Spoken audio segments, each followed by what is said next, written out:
and it's going to change the world very profoundly.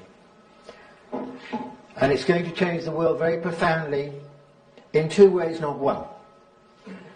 It's going to change it economically, and I think we can already see this.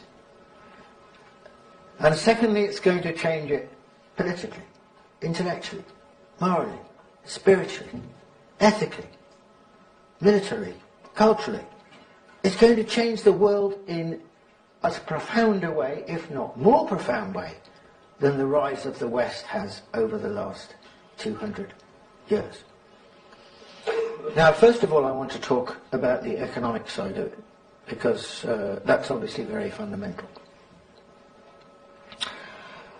The rise started in 1978, when China started to grow at about 10% a year.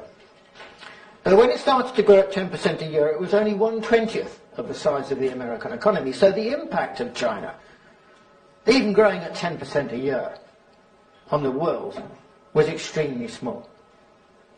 But now China is over half the size of the American economy, and it's still growing very fast, between 7.5% and 8% a year. And it will likely continue to do so. This is the background. Now, there are, I know, it's fashionable, well, actually, I think that sort of the general mentality in the West towards China is what I would describe as a bearish sentiment. In other words, people are always expecting Chinese growth to, at some point, decline and, broadly speaking, as we've known it, end. That has been a constant refrain.